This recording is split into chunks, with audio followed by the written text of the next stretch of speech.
What's the matter, George? Are the Hollywood roles getting a little hard to come by as you age and get decidedly more smug and self-congratulatory? I'm just asking.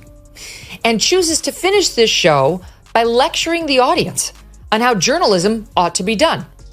Speaking as Edward R. Murrow, he warns about the ongoing struggle for truth and integrity in the media. Truth and integrity. About the potential for the media to be manipulated and used for propaganda. George Clooney is making headlines again. And no, it's not because of a new movie or a big directing project. This time he's jumped into the world of politics. Yes, the same George Clooney who once played Batman in a way that looked more like a fashion show than a superhero film is now sharing his thoughts on global affairs. It seems he's decided that what the world really needs right now is his take on political matters. Forget the experts or people working in the field. Clooney, known more these days for coffee commercials than hard-hitting commentary, has stepped up to give us his opinion. Whether we asked for it or not, he's in the conversation again, and people are talking. Wow, if that's Clooney with makeup. Imagine what he looks like without it, huh? Now remember, Clooney's the same guy who held a star-studded fundraiser for Joe weeks before he dropped out and only called for him to quit after his disastrous debate. Clooney ignored concerns over Biden's age for years, only to magically come to the conclusion that he was demented when America finally saw what Clooney had been hiding. That's the problem with Dems. They're obedient shills for awful people, then pretend otherwise once voters see that they're full of. But remember, we were pointing out Joe's dementia before it was cool. We knew Biden was the worst president ever, which probably means Jimmy Carter died a happy. Yes, George. I'm too good looking to be wrong. Clooney has had another one of those moments where fame and reality just don't mix. He strolled into the political spotlight like he was delivering some grand truth, as if being a movie star automatically made him a voice of reason. But let's be honest, just because someone's spent years in front of a camera doesn't mean they're suddenly an expert on world affairs, and reality came knocking hard. It wasn't long before he ran into pushback from people who weren't dazzled by his looks or celebrity status. Both Megyn Kelly and Greg Gutfeld called him out. And let's just say it wasn't pretty. After getting thoroughly shut down in the public debate, the only thing Clooney really looked ready to campaign for was a box of tissues, and maybe a little less airtime. We check in with the poor man's Greg Gutfeld, George Clooney. Remember, he wrote a scathing op-ed prior to the election calling on Joe Biden to drop out? And this week he took to CNN, the only place he's seen less than in his own movies, to gloat. God, I hope I hope Jake Tapper doesn't plant his lips firmly on George's puckered ass.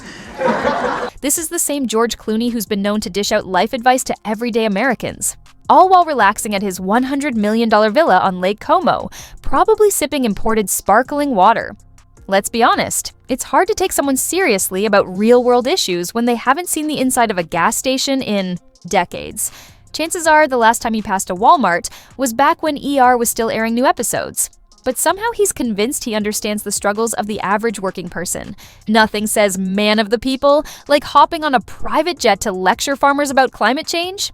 What's next? Dental tips delivered from the deck of a yacht made entirely of pearls. Leah Roberts, who outed herself not only as a leftist, which we knew, but as somebody who, and by the way, she's also a husband stealer. She stole the husband that she has right now in a reported affair. So, okay, maybe don't be the voice of the ad in which we talk about women betraying their husbands, because in the leftist view, marriages are not about honesty and talking about one's differences and agreeing to disagree on certain dicey issues, but they're about lying. And they believe this so strongly, you put it in an ad. And her pal, George Clooney, who did something similar for another ad, same.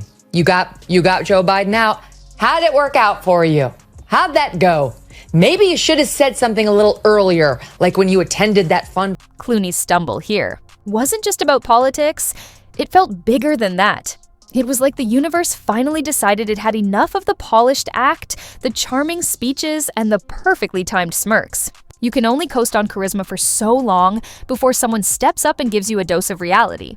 Sharp, sarcastic, and served with a generous helping of public embarrassment. Long time, but he should have the guts to maybe say that his friends in Hollywood, like Jon Voight or Mel Gibson or Sylvester Stallone, who shared a risk, might have been right on a few things. He's starring in Glengarry Glen Ross. Am I right? No, it's Good Night and Good Luck. Oh, sorry, never mind. my fault. I was going to say, I mean, they have tremendous respect for David Mamet.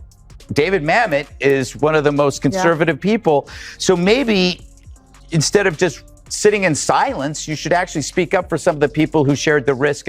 George Clooney's whole approach to politics feels like a rich guy playing dress up in moral high ground. He shows up, blinks those carefully moisturized eyes, and seems to think the world should stop and listen. After all, didn't he once play a doctor on TV? Who needs actual education, experience, or even basic common sense when George feels the truth deep in his soul? And if you don't immediately agree, well, clearly you're just not sophisticated enough to get it. What made this whole situation even more entertaining was how genuinely Clooney seemed to believe he'd walk in, drop a few polished lines, and get a standing ovation, like he was accepting an award instead of wading into a serious debate. But instead of applause, he got hit with some tough, well-aimed takedowns by people who weren't swayed by charm, dimples, or repackaged Hollywood talking points. Watching Clooney get completely outmatched in a real conversation was like watching someone toss a luxury watch into a demolition derby. Shiny, expensive, and completely out of its depth. Fundraiser where he saw Biden almost falling off the stage where Obama came out to grab him was June 15th. The debate was June 27th. It wasn't until July 10th, almost a month after he attended the fundraiser with him, that George Clooney finally wrote that op-ed after it became clear that Joe Biden wasn't stepping down. He's such a liar that he just encountered him at the debate and knew what he had. And his reaction? Oh, classic Clooney. That furrowed brow, the slightly hurt expression, and that faint look of confusion. As if he truly couldn't wrap his head around the idea that someone out there might not see him as the living symbol of wisdom and cinematic greatness. He looked less like a thought leader and more like a substitute teacher, realizing the class isn't impressed by his sweater vest and outdated VHS tapes. Suddenly, the man who seemed to think he was a modern-day Zeus stepping down from the heavens was getting roasted like the school mascot at a homecoming game. And then there's the way he speaks. Clooney doesn't make arguments, he performs them. Every sentence is soaked in theatrical emotion, like he just finished reading a heartfelt poem about dolphins and needs a moment to recover.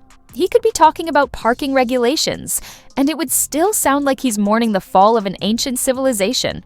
With all the dramatic pauses, soft-spoken intensity, and that constant head tilt, he doesn't come across as persuasive so much as someone mid-shoot for a black and white cologne. The opposite of radical. But the weird thing is, without a horse to back, do you really know what he believes in? Like, I know what he's against. He's against Trump. But in this new world of common sense, what does he align with? He might have way more in common with Trump than he is with the progressives. The question is, does he have the bravery to say that? I have no idea where he stands on the border, sanctuary cities, or trans extremism. How does he feel about the fires in LA? Is he happy with how it was handled by Mayor What's-Her-Face and Governor who's his name? You know. But the moment someone like Greg Gutfeld throws a sharp jab his way, Clooney's whole polished act starts to crumble. The Hollywood glow fades, and what's left is just another celebrity who mistook fame for wisdom. Spoiler alert, being well-known doesn't mean you're always right. Then Megyn Kelly steps in, not gently, and cuts through the performance with the precision of someone who's done this before. Her response hit hard, and all of Clooney's carefully crafted moral high ground just collapsed into a mess of wounded pride. He came expecting to give a TED Talk, but what he got was more like a live roast, and he was the main course. There's something oddly satisfying about watching someone who hasn't been told no since the late 90s finally get challenged. For decades, Clooney's been surrounded by people calling him smart, brave, and brilliant, mostly because they were hoping to score an invite to his Lake Como parties. But this time, someone called out the obvious. His political opinions have about as much depth as a kiddie pool during a heat wave.